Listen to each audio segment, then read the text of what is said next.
यह dictation 5 second बाद start होगी, तब तक आप रेडी रहें।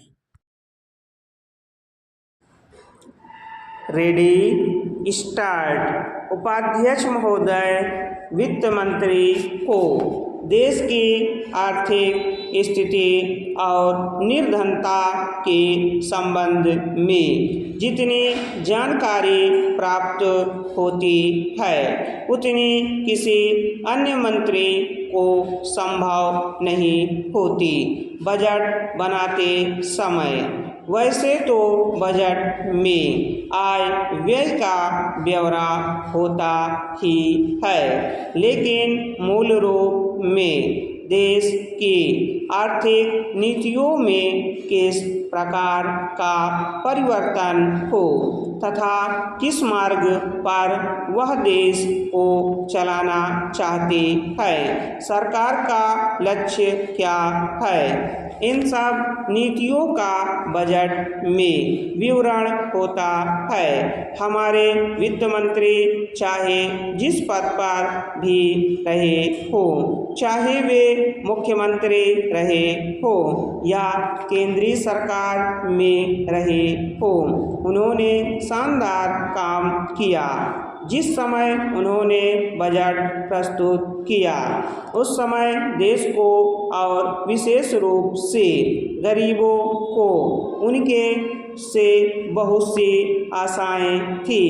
देश में लगभग 6 लाख गांव है, उनमें जो बेरोजगारी है, गरीबी है, उसके संबंध में देश की जनता को उनसे बड़ी आशाएं थी और जनता देखना चाहती थी कि इस अवसर पर सरकारी नीतियों के द्वारा देश को वे क्या मार्गदर्शन देना चाहते हैं। इस दृष्टि से 3 महत्वपूर्ण बातें इस समय देश के सामने थी। देश का आर्थिक विकास तेजी से हो, अधिक लोगों को काम मिल सके और मूल्यों में स्थिरता आए।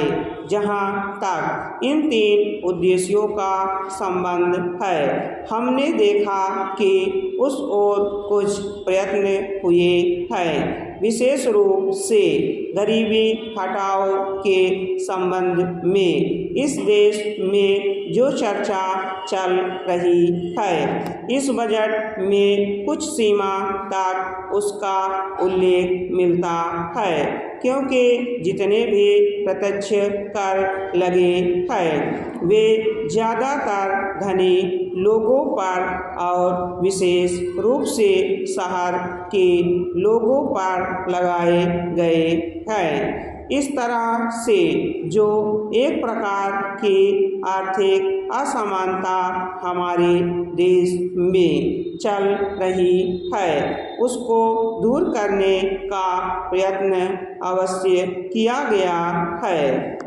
लगभग 5 दशक पूर्व जब हमारा देश स्वतंत्र हुआ था, उस समय देश में जितने सरकारी कर्मचारी थे वे ऐसा समझ बैठे थे कि अब तक देश में जिस तरह से अंग्रेजों का प्रशासन चल रहा था उस तरह से काम नहीं चलेगा, क्योंकि कांग्रेस के जो नए लोग आए थे, जो मंत्री बने थे, वे लोग धन के मामले में त्यागी आदमी है। धन से उनको मोह नहीं है, लेकिन बाद में उन्होंने देखा कि हमारे मंत्री लोग भी उसी तरह से शानदार जीवन पसंद करने लग गए जिस तरह से अंग्रेज करते थे। स्टॉप। अगर आप हमारे चैनल पर नए हैं तो चैनल को सब्सक्राइब जरूर करें और बेल आइकॉन प्रेस करें ताकि आपको सभी डिक्टेशन की सूचना मिल सके।